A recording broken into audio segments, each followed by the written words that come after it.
the Zoning Board of Appeals to order. I want to start off by asking everybody if they can mute their microphones when not speaking. I'm getting some feedback. I don't know about everybody else.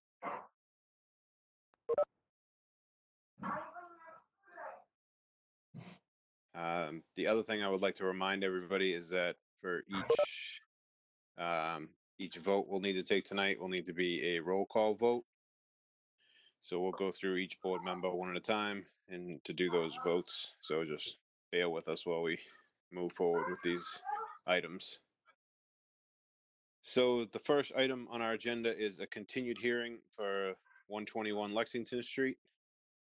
I believe the applicant is online. If you could just reintroduce yourself and give us a quick overview of where we're at since the last hearing. Yeah, hi, Joe Currier for 121 Lexington Street. And the last meeting, you requested some additional information, for the Section 6 finding on, the 3-family. And I submitted that to Joe Ellen towards the end of last week, or the beginning of this week. I'm not too sure when, but should have all that information and possibly forward it to all of his. Okay, we'll go through the board, see if there's any questions or comments. Jim, we'll start with you.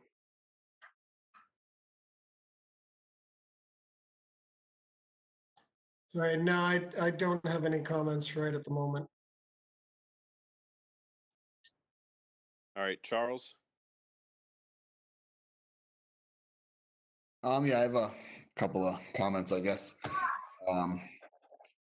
To tell you that typically, with these lot splits, I don't really find a hardship in many of them. However, after reading the memos from John Clancy in 2004 and then again in 2018, it seems like the decision was in fact changed kind of at the last minute after Mr. Currier had already owned the property. So for me, that kind of cleared up quite a bit for me. So that's all I have for it. All right, Mark. So I've read all of the materials that you provided, sir, that were the memos of Mr. Murphy, or Attorney Murphy, and read all the letters from Mr. Clancy and such. And although Mr. Murphy makes some very strong arguments, I feel compelled to support the building inspector, his interpretation, even though it changed. So that's just after reading everything, I do support the building inspector and his interpretation of the discontinued use. That's all I have for now. All right, John.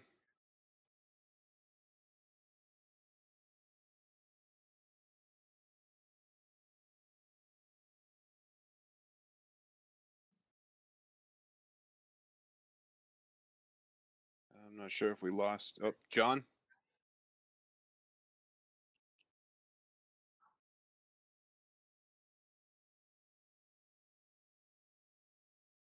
We'll give him. John, you're muted.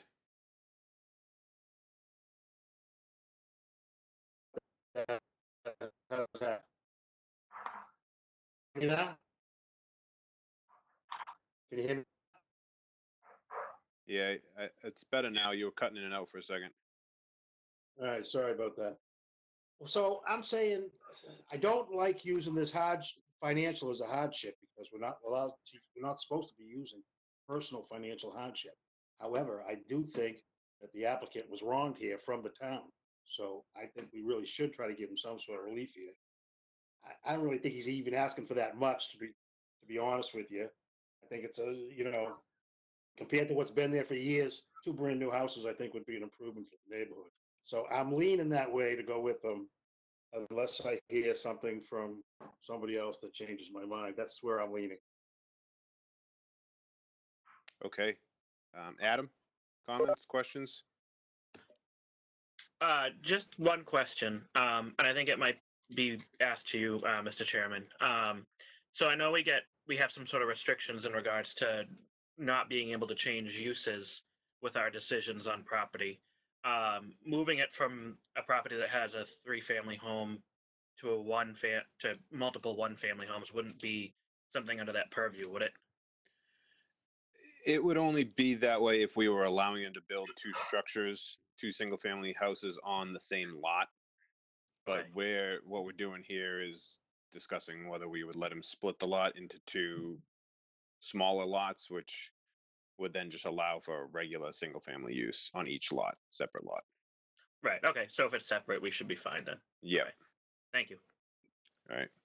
All right. I'm going to open this up to the public, but just real before I do that, we received a letter today from an abutter down the street, so I'm just going to read that into the record. The letter reads, "Hello, I understand that there is an appeal for a variance at 121 Lexington Street. I cannot find the information on burlington.org regarding the project, and the link to the meeting takes me to an error page. I implore you to put off any decision regarding an appeal until I can access the documents and any other information regarding the plans for this property. 2 years ago, we successfully reversed the decision of the building department to allow for a 3-family condominium to be built on the site of the Simons house. This was a great victory for the abutters, neighbors, and for the integrity of Burlington as a whole. While I was hopeful that the builder would do the right thing and build a single-family home on a single-family home-sized lot, he apparently is trying to get another one over on the local residents and build 2 homes. No one other than him and anyone else in his pockets wants this. If you make a decision before I have a chance to properly review the documentation and formalize a rebuttal, please rule against any variance at 121 Lexington Street. Not only is this the site of Jonathan Simon's house, it is next door to all of us, and it is in our best interest to avoid carving up the land and packing more homes in simply to satisfy the wallet of a fly-by-night builder who wants to destroy our beautiful town. Thanks, Scott. I hope I say this right. O'Rourke, 104 Lexington Street, Burlington, Mass. All right, I'm going to open this up to anyone in the public that would like to speak on this. Please introduce yourself. Please try to go just one person at a time. Everyone will get their chance to speak. Again, please introduce yourself and let us know where you are in relation to this property.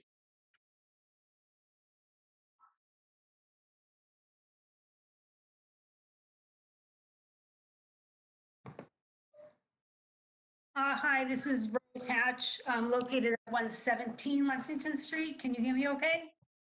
Yes. Thank you.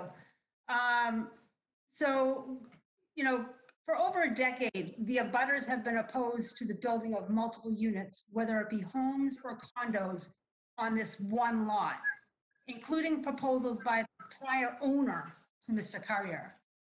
Before you is a petition because of the denial of the building department to build 2 homes on the one lot because of financial hardship. The revocation of the 3-family dwelling aside, Mr. Carrier should have had the foresight to determine costs involved in addressing the issues he's facing. Had Mr. Carrier done a true due diligence, he would have found that he was not going to be able to just walk onto the property and rebuild this home into 3, or 2 as he is now proposing. Mr. Carrier stated that he bought the property sight unseen. He would have not known the extent of the work needed to rebuild the property. The 3, quote unquote, 3 families that were there were not true 3 families. It's one house that was basically in-laws that were grandfathered in. But I don't believe the ZBA should grant Mr. Carrier's petition due to his lack of research and the inability to calculate the costs associated with rebuilding on this lot. If Mr. Carrier had the appropriate square footage to build 2 homes, I'm sure the building department would have approved his request and this would not have gone before you. However, the lot is 35,000 some odd square feet. According to what was proposed the planning board's denial back in January. It does not have the minimum square footage nor frontage on the public way. Mr. Curry has not shown hardship, and I don't believe, again, I am urging you to deny Mr. Currier's appeal. Thank you. Okay, thank you. Is there anyone else in the public that would like to speak? Hi, this is the Pattersons. We're direct abutters from behind. We touched the land that Joe's trying to modify. We're just wondering, are there any site plans for this at all? We haven't seen any kind of development plans, just to know what we're even facing or what we're looking at. I know it usually doesn't require for us to see all that, but this is a different circumstance. And I'd love to see what the layout of Joe's plans were. Does anybody have a plan? There is a plan. It's what I would call an A&R plan. So it it shows the lot, and then it shows the division of the lot. If you're familiar with the property, it's without being exact, it's basically a line down the middle, splitting it as close to in half as possible. That plan should have been on the website with the other submittal information. If that needs to be dispersed, we can discuss that further. It just makes a difference to know what we're facing over there. We're just dividing the lot, but not saying what you're going to put on that lot.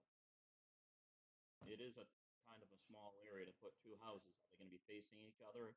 Are they going to be squished in, trying to fit them on the frontage of the main road, sharing a driveway? That's going to look like for condos. I don't know what his plan was, and that's all we were concerned with. Is seeing some kind of a drawing or something. I don't think that's a lot to ask at this point. Okay, I mean, I can answer a little bit of that. I can't get into the specifics.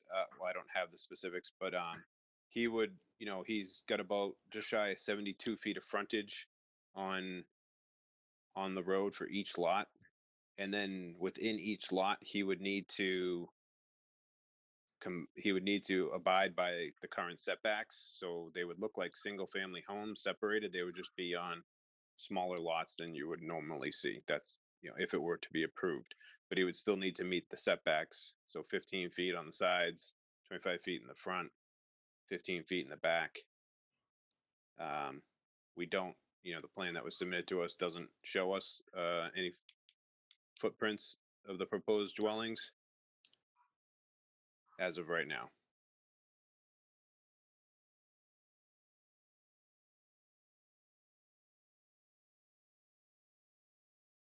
Mr. Patterson, did you have any more questions right now? No, I don't think so. Like I said, we just don't know if if you're going to squeeze a house onto that smaller reduced footprint that you are going to allow, that you've got them from setback to setback to setback. That isn't really, I think, what Burlington was desired or planned to be. That's all. Okay. Thank you. Is there anyone else in the public that would like to speak on this? Yes, this is Sam Gong. I'm 119 Lexington. I'm next door. Directly, you're looking at the house to the left of it. I agree with Rose here. I don't have anything prepared quite as well as she had put it, but I think out of principle, the owners before as well tried an appeal to tried to split the property.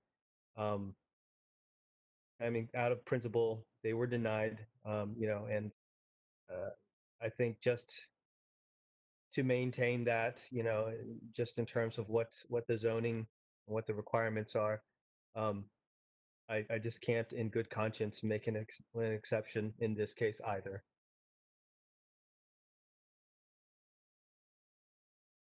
Okay, thank you. Is there anyone else that would like to speak on this matter?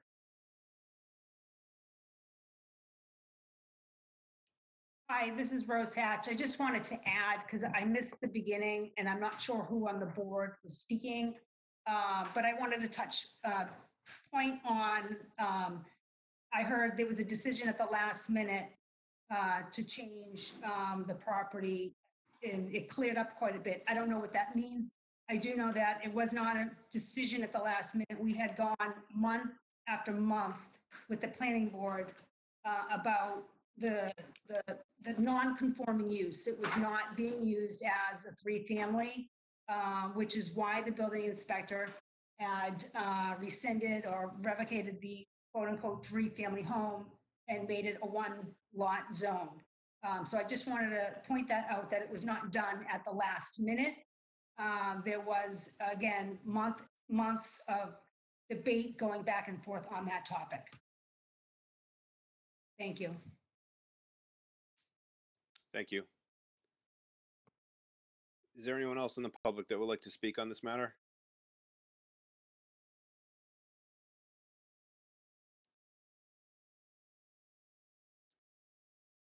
Okay, any other comments from the board?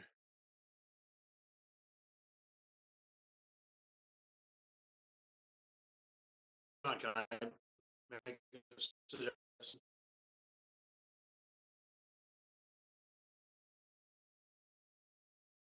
Can you hear me? Hello? Yeah, I can hear you now. So the person that called, that sent a letter asking for more, more time, I think the board should give it to him. With all these neighbors now being against it, I think we need to get more information. I guess I just would say what information, so we can Well, point the applicant in the right direction. What information would we be asking for at this point? well, the applicants, all the neighbors are asking to see what, like, he would put there, if he would plan to see what the property would look like.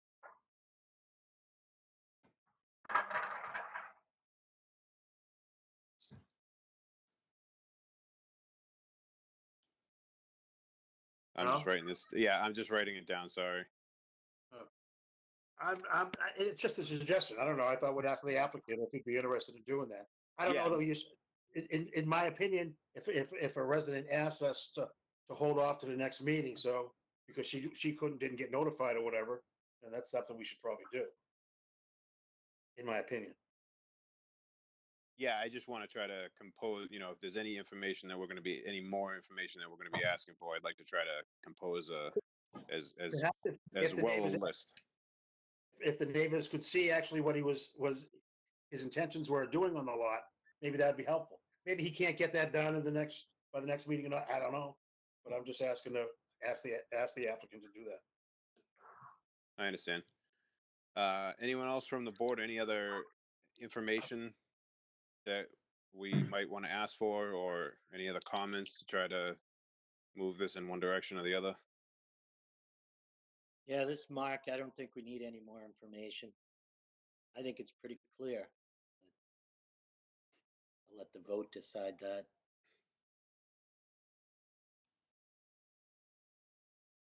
All right, any other members?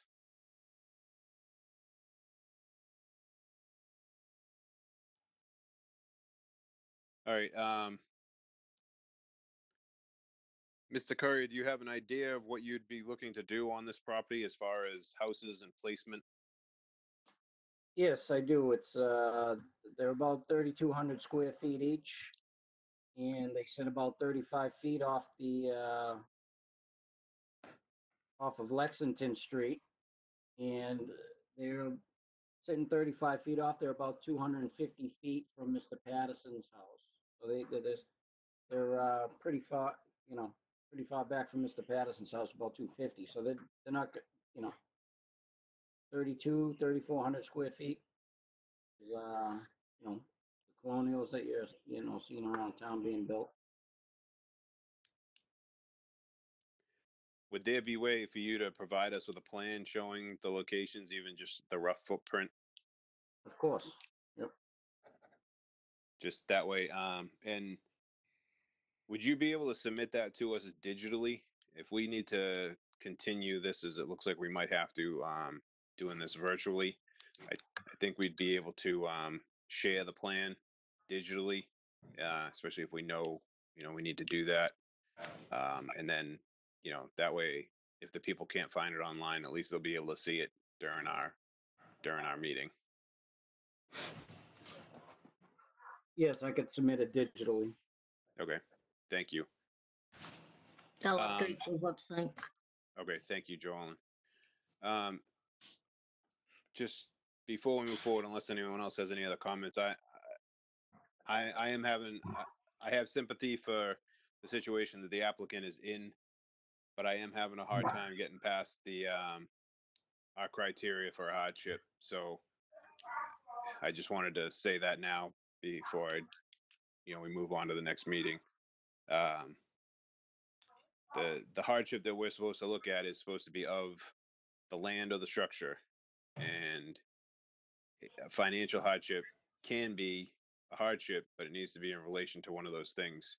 And as I said, I have sympathy for the situation and the effort that the applicant went through, going down a road that he thought was the right road, but I'm not sure that it's going to get me over the hurdle for the hardship. So I just wanted to say that now. But we'll take a look at the plans. We'll get more comments at the next hearing, and then we can see where we're going to go with this. Does anyone else have any more comments before we continue?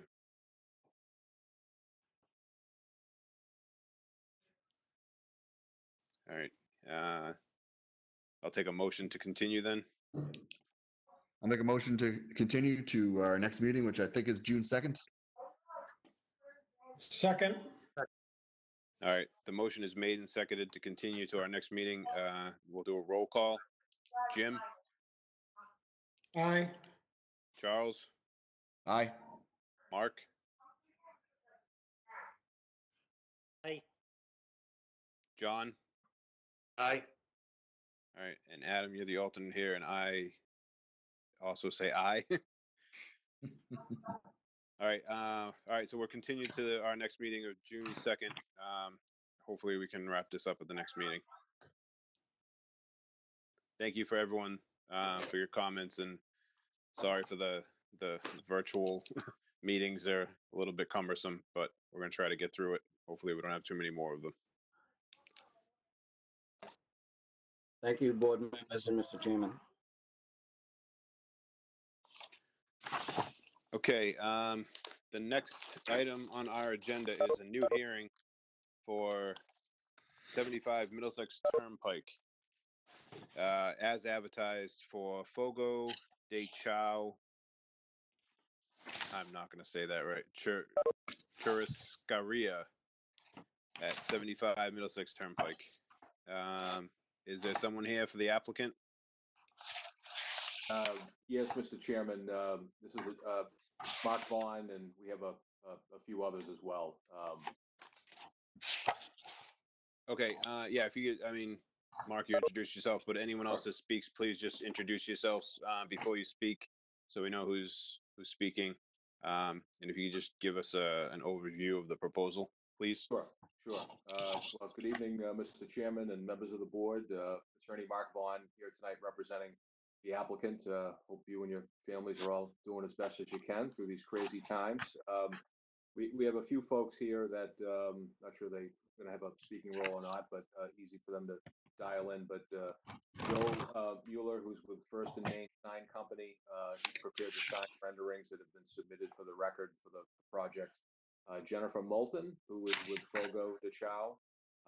Also Tom Chapman, who's our architect, and Justin Feldhaus, who is with Simon Property Group, the general manager of the Burlington Mall. I know you know Justin of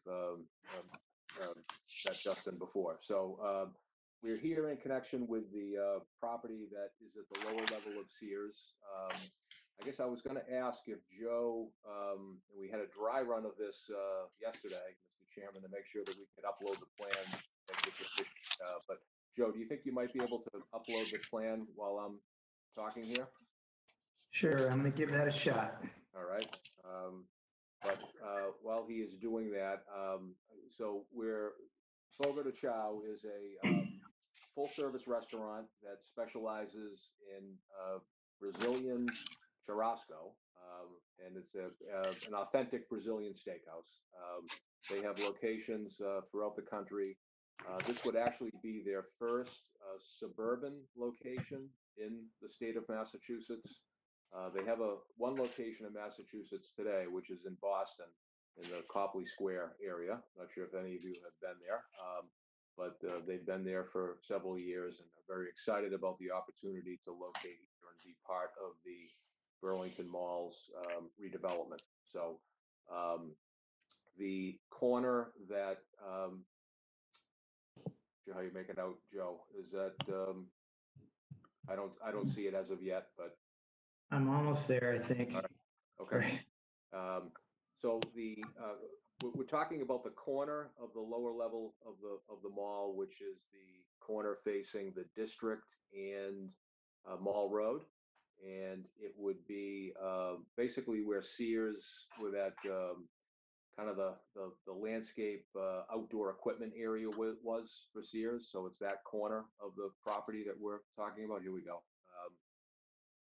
So that in red shows the corner of the mall that we're talking about. So obviously to the top of the screen would be the district, and then to the left of the screen would be where Burlington Mall Road is. So the building sits a fair distance away from Mall Road, as well as over if you're coming from the district entering into the site that way. You can go to the next slide, Joe.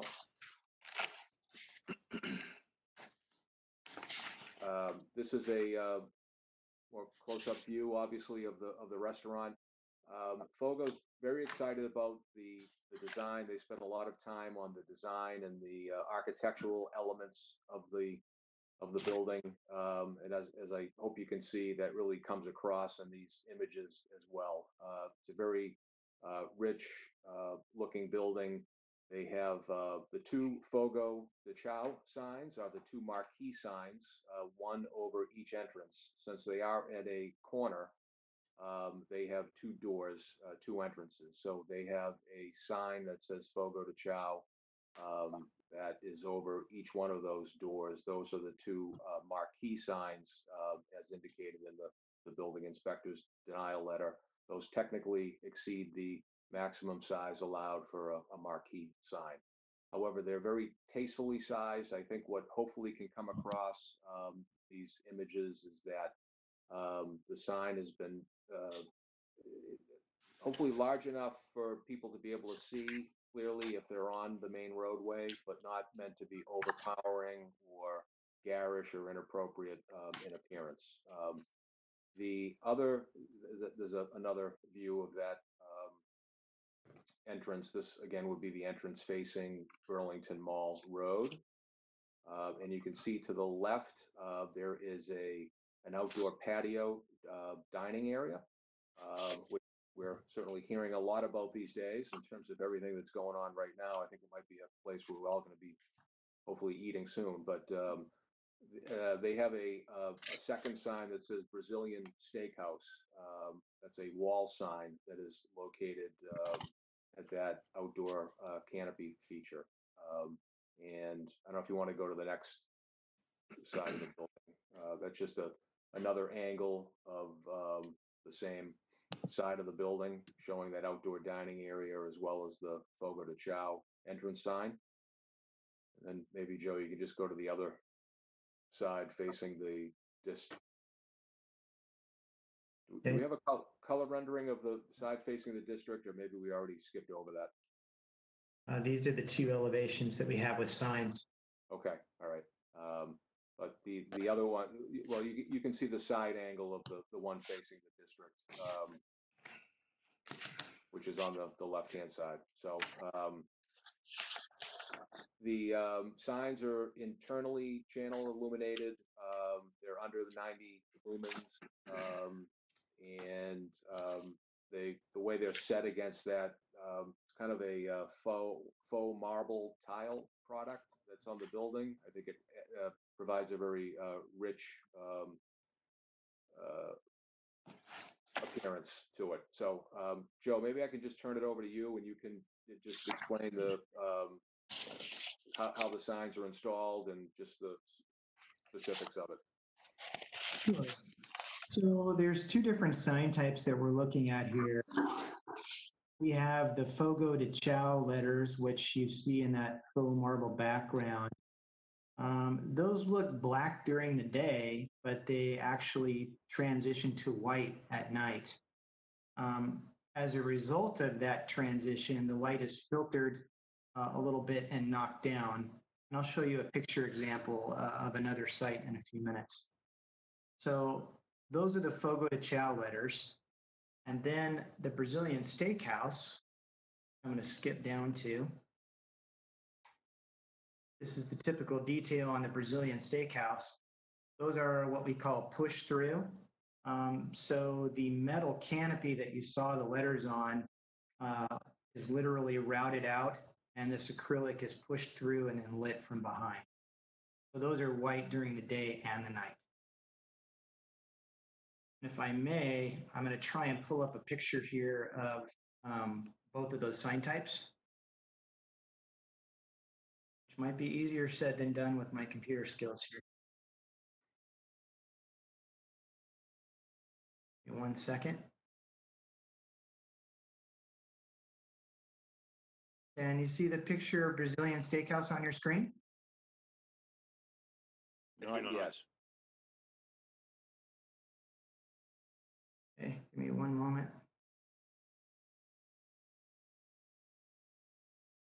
That did not work. All right, so you're still seeing the drawing. Correct.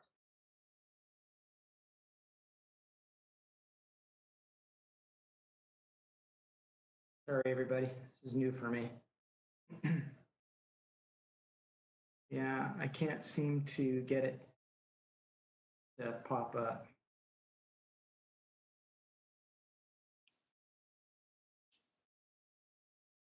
Can I come back to that, Mark? And if Sure. maybe you finish Yeah. some things, and I'll Yeah. try to pull it up. I think Jennifer, if you are on, if you maybe want to say a few words just about the restaurant, and I know you're excited about being able to come here to Burlington. And Sure. My name is Jennifer Moulton. I'm the Director of Architecture and Development for Fogo de Chão Brazilian Steakhouse. I'm sure a lot of you are already familiar with our restaurant. As Mark said, we have 43 domestic locations, and Fogo is actually the only original Brazilian steakhouse in the United States. It was conceived and born in southern Brazil. We have currently 10 locations down in southern Brazil right now, hoping to open a couple of more after this pandemic is over. So as Mark said, this is our second location in Massachusetts, and we're very excited to be joining the list of great tenants in the Burlington Mall. Fogo, as you know, is a place of celebration, abundance, and hospitality, and we just can't wait to get our beautiful new location open in your city.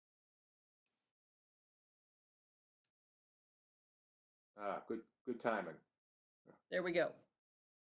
What Joe is showing you is our the last one we opened was in Irvine, California, and we just wanted to show you the what the Brazilian Steakhouse lettering looks like on the edge of the dining patio canopy. So you can see it's very subtle, and it doesn't it's not very bright, but it does signal what we are. And if I could, just as a point of reference, that Brazilian Steakhouse logo that would be on our sign, I know you're familiar with the signage that was approved within the past year for Shake Shack. This would actually be smaller than what was up on for Shake Shack. So Shake Shack was actually 2 feet in height. Whereas this Brazilian Steakhouse sign is, just pull it up here, I have it. I mean, it's a 11 5/8 inches in height in terms of the letter height. So, but again, we feel like the signage really complements the architecture and important to have. But I think I interrupted you, Jennifer, just as it relates to the second visual that you had. No, Joe, why don't you take over? You're the sign expert, and you can describe how this day-night vinyl works on the letters. Sure. Can everybody hear me okay? Yes. Great. Okay, so now we're seeing the letters that are lit up, and just this filter that we put over the face of the letter allows the light to come through, and you're seeing a white letter at night. There's a little glow around the letters. That's really not an effect of the letters so much as just low budget photography on my end. But they're below the maximum lumen requirement of the city, which I believe is 90 lumens per square foot. This is below that.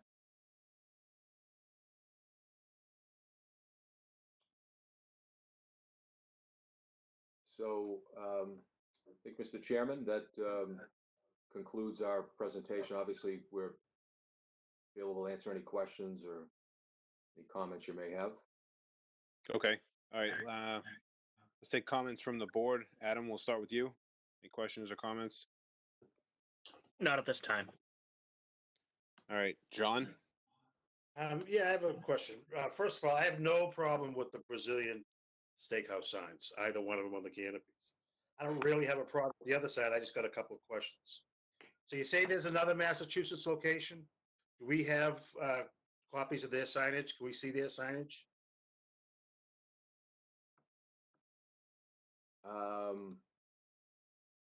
We can provide it. I don't have it with me this evening, though. It's very different. It's an older version of our logo and letters, and I'm trying to think. I think it's a monument sign down at street level. This is in the middle of the city, so the signage is very different.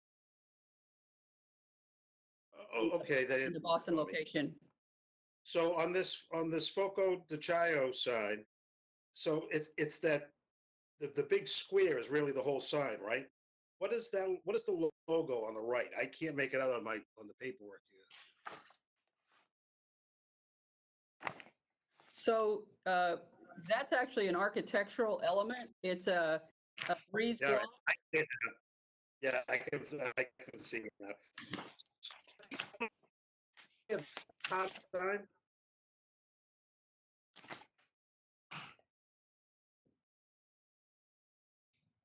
I'm having a little difficulty. Big blue square. That's big. John, you're cutting in and out a little bit.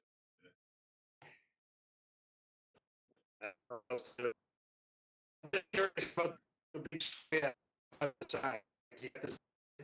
What I'm looking at.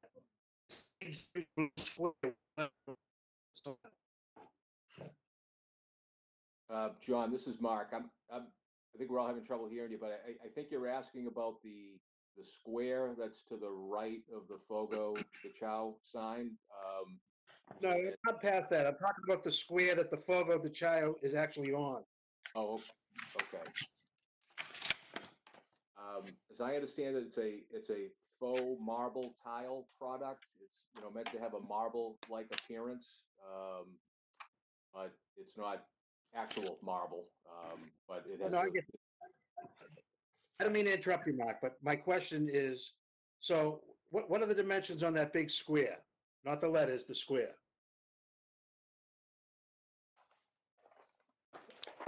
I don't know if we have those specifically called out. So see how the lettering goes along the top? Okay. Yeah. So the line drawing shows it 26 feet 4 inches wide. It does not call out the height. And this is Tom Chapman. I'm the architect on the project. I didn't really intend to interrupt, but I will since I can answer the question. On the sign that we're looking at there, we're from an architectural standpoint of view, that's really part of the facade, but that facade area is 26 foot 4 inches wide by 16 foot 10 inches tall. And we consider that to be just as if we had masked part of the building facade there. That's directly above the vestibule entry and as just a solid with a backdrop to some additional paneling that has a different texture, just as you would in any building facade. Okay. So it's your contention that that's part of the wall, not the sign. That would be my contention from an architectural perspective, yes. All right, all right. Yeah, I think that's how it's been viewed by the building inspector as well, Joe. I mean, it has no image or logo on there or anything that, calls attention to the restaurant. It's merely just, it's an architectural feature that you would, see. And Mr. Sullivan, that square is not used in any other FOGO location that we have. So it's not anything that we've branded or used as trademark dress.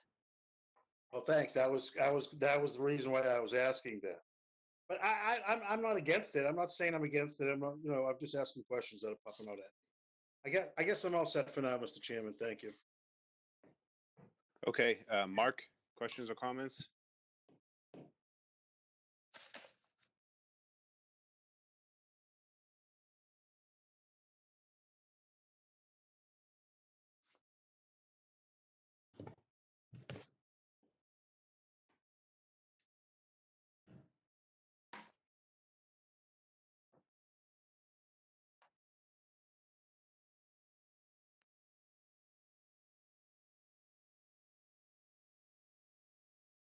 Mark, I think you're muted if you're trying to talk.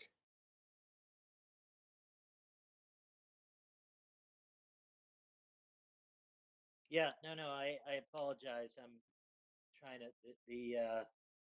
the architectural rendering is blocking my,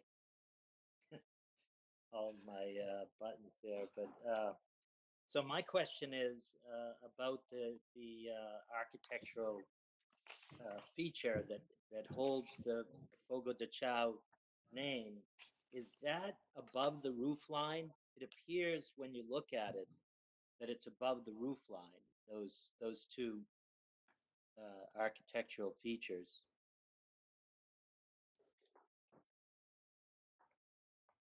It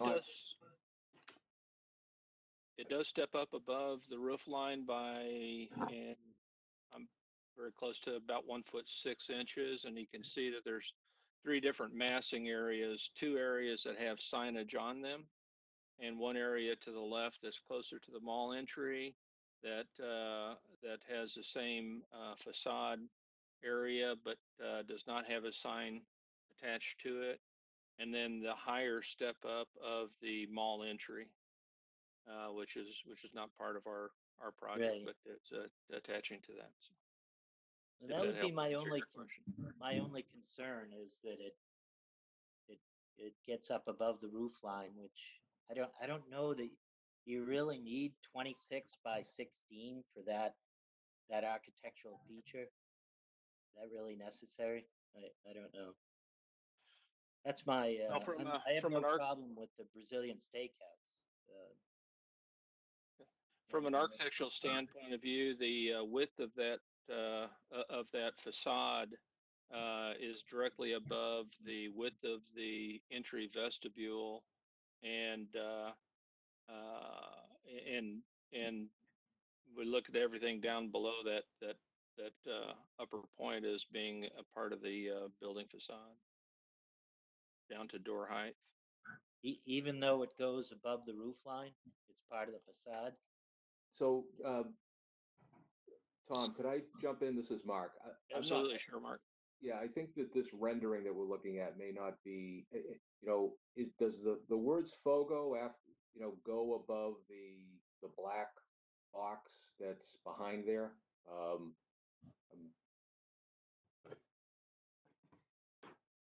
The top of, yeah, there you go. That's a good view there. The top of the letters Fogo de Chao are pretty much in proximity to the top of the roof line.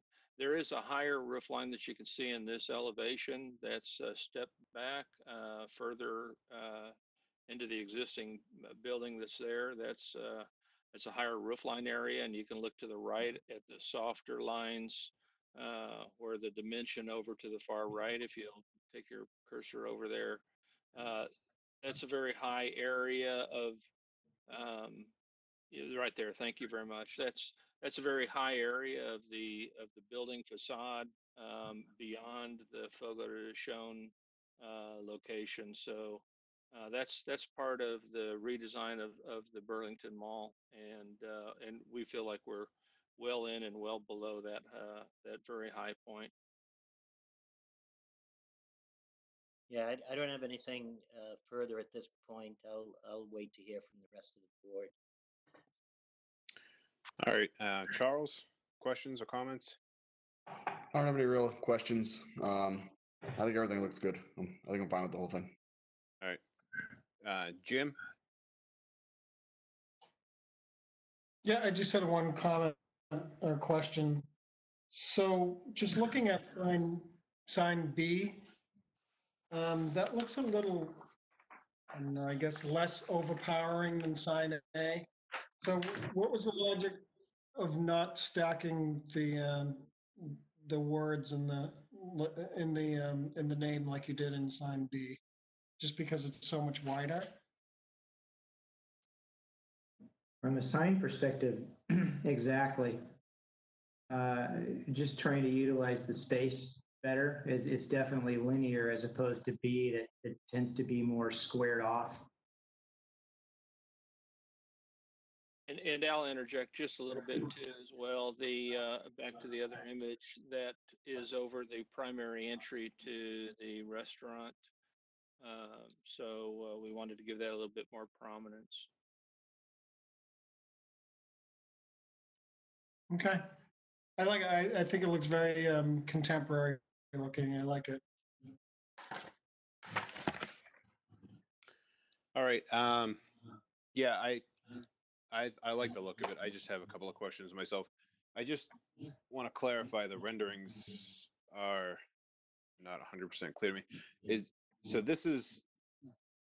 Is this the occupying the second floor, this tenant space? I mean, the signs are obviously going up to the roof line. Is there a second floor on this corner, or is there not? No, there's not a second floor on the corner. Okay. That's a higher portion of the mall back beyond. Okay. And then that kind of leads me into my next question: is how does this relate? It wasn't entirely clear. I think the Primark sign that's existing on that side of the building is on the other corner. Is that that's a significant way away, correct? It's on the opposite corner. It's not close to this sign, right?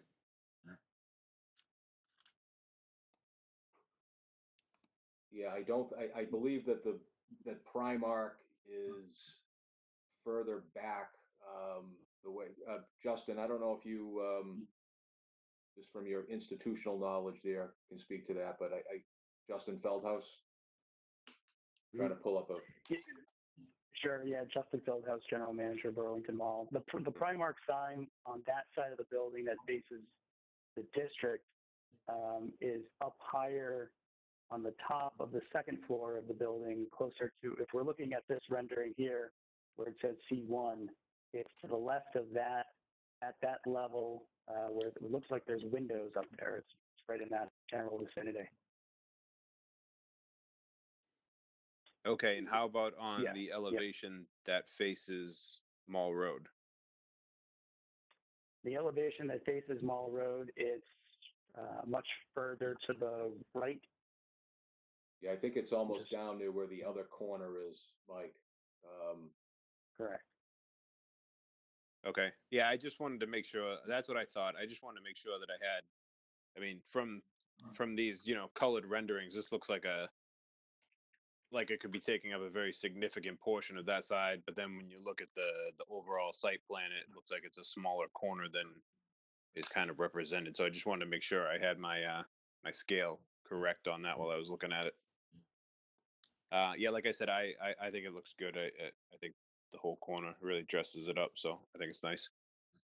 I'm going to open this up to the public. If there's anyone here that would like to speak in favor or against this proposal, please introduce yourself. Try to go one at a time if we can.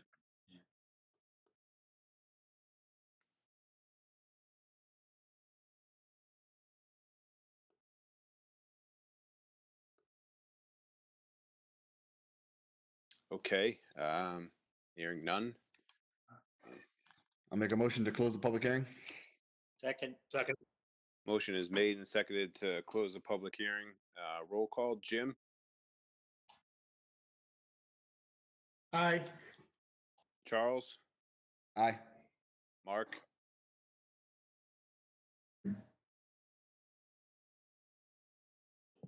Mark,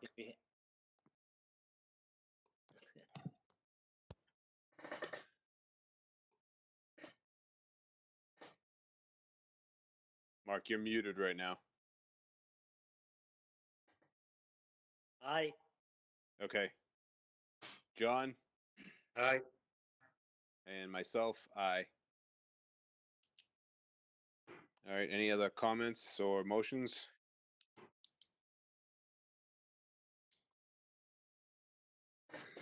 I'll make a motion to approve Fogo de Chao for 4 signs, 2 marquee signs, and 2 wall signs, as shown on plans dated 11/21/2019, SLP 1, page 1 to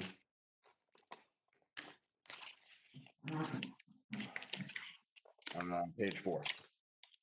With the condition that lumens not exceed 90 per square foot. Second. Motion is made and seconded. All those in favor, roll call. Jim? Aye. Charles? Aye. Mark? Aye. John? Aye. And myself, aye. All right, you are all set for your signage. Okay, thank you all very much, and continued good health to all of you. So thank you very much. All right. Thank you. Thank you.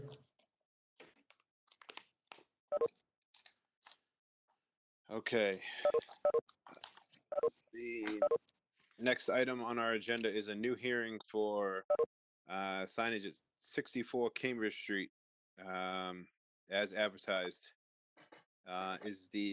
If the applicant is here, if you could please introduce yourself and give us an overview of your signage proposal.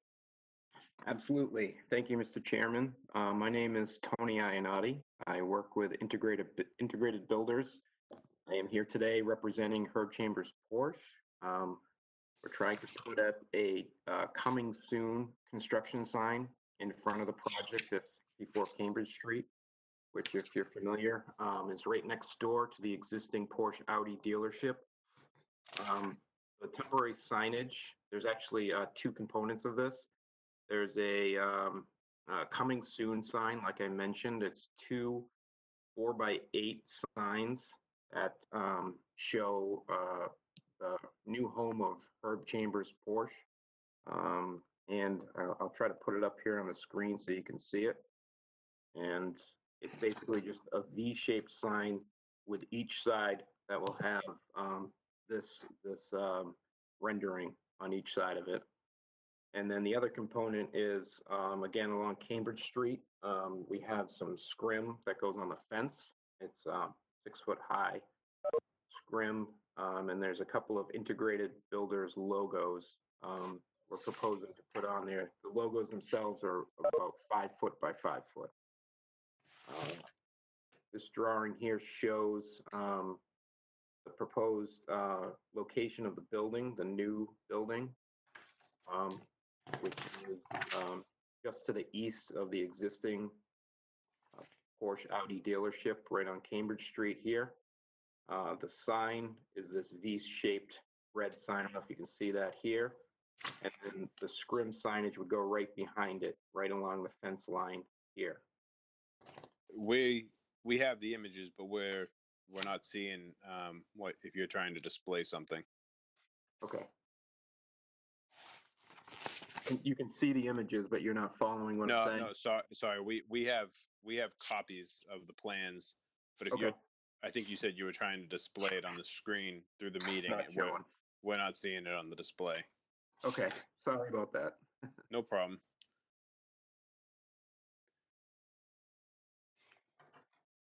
Oh, there it is.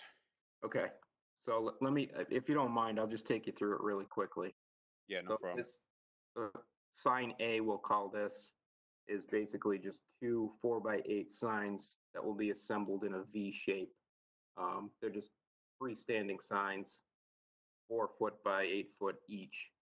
And these will be set right on Cambridge Street, right in front of the building, the proposed building, new building that's going in. And then the other signs are integrated builder signs. Again, these logos are about 5 foot by 5 foot. And these will go on the fence line. This is scrim here, this represented by blue. And then there'll just be a couple of logos here on the fence line. This next drawing just shows the location in relation to Cambridge Street here. The proposed building or the new building is just to the east of the existing Herb Chambers Porsche Audi dealership. And we've got, this is the V-shaped sign here, and then the scrim sign would go along the fence line here.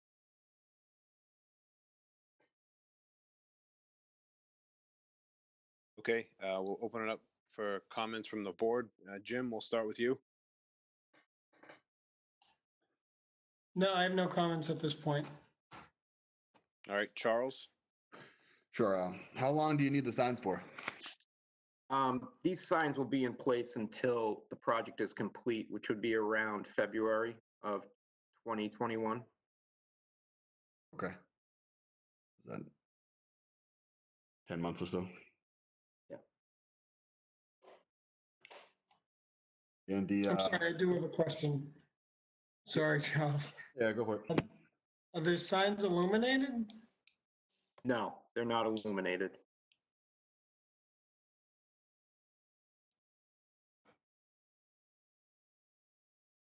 Okay, and the 4x8 signs, they are facing Cambridge Street. Yeah, they're assembled in a V shape, so basically you'll be able to see them coming from either, east or west on Cambridge Street. Okay, that's all I have for right now. Thanks. All right, Mark.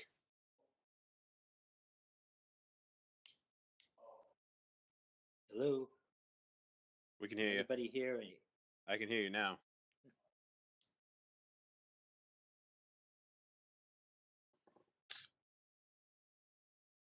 And then I lost you.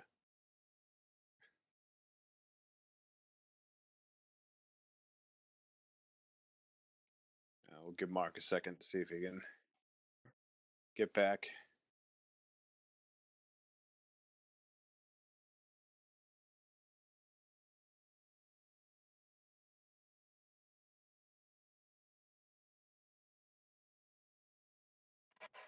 Kyle, I am in a meeting here. Please get out of here. All right, Mark, You can hear me? we hear you now. Yep. Okay. Sorry. You get out of here.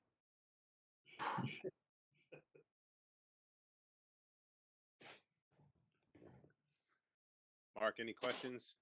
No, I have no questions. Okay. John? No, I have no questions.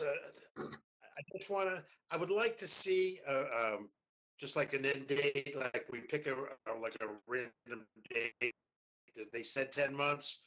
We should try to hold them to it just so we can make sure the signs stay in good order. But other than that, I have no problem with the signs at all.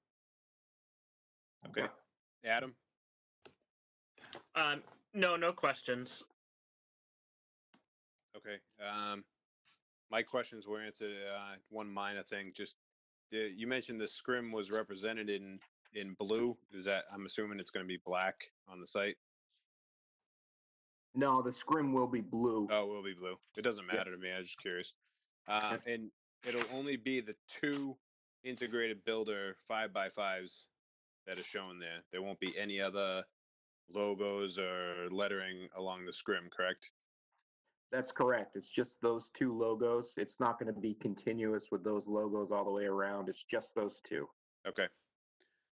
Yeah, I agree on the date. I mean, if you say, are you comfortable with the end, us putting a limit on this to say the end of February? Yeah, that's not a problem. I mean, I can Okay. make it part of the building inspector sign off for occupancy too. We'll ensure that the signs are gone for occupancy. Yeah, we'll make it a condition of our approval. Yep, no problem. All right, this is a public hearing, so I'm going to open it up. If there's anyone in the public that would like to speak in favor or against this proposal, please introduce yourself first, and then we'd be happy to hear from you.